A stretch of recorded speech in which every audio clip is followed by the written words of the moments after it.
En 1982, durant le premier mandat de Jacques Chirac, la ville de Paris et l'éducation nationale avaient passé une convention qui prévoyait un régime dérogatoire permettant aux directeurs d'école une décharge d'enseignement dès lors que leur établissement comptait plus de 5 classes.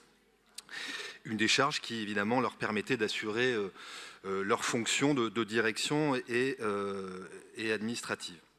Depuis 2019, et ça vient d'être dit, la convention qui liait Paris et l'État n'a pas été renouvelée et la ville a cessé de verser les compensations financières pour le remplacement des directeurs déchargés, faisant peser toute la charge financière sur l'État.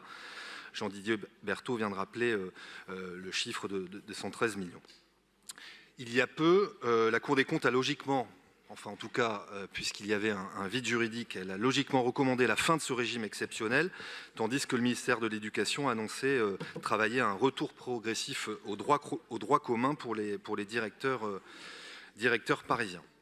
Alors à qui la faute? J'ai envie de dire à vous, la majorité, puisque depuis 2019, cette convention qui liait la ville et l'éducation nationale n'a pas été renouvelée.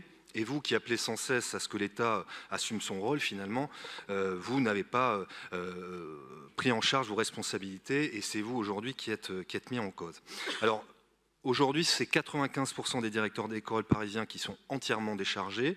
Et si on mettait en application la règle générale dans Paris, cela ramènerait ce chiffre à 17% et mettrait évidemment en péril l'efficacité et l'organisation des écoles parisiennes.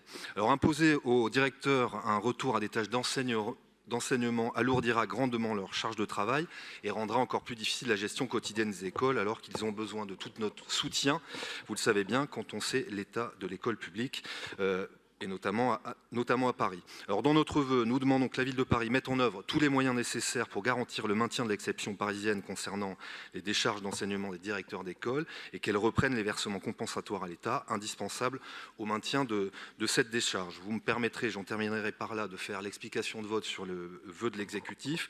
Nous nous abstiendrons sur ce vœu qui omet notamment de rappeler la responsabilité de la ville dans cette situation et qui souhaite imposer ce régime au reste de la France. Je crois que la question n'est pas d'engager un bras de fer inutile avec l'État en proposant un nouveau modèle national. Il faut maintenir ce système dérogatoire des directeurs d'école parisiens et que la ville de Paris assume pleinement son rôle et ses responsabilités. Je vous remercie.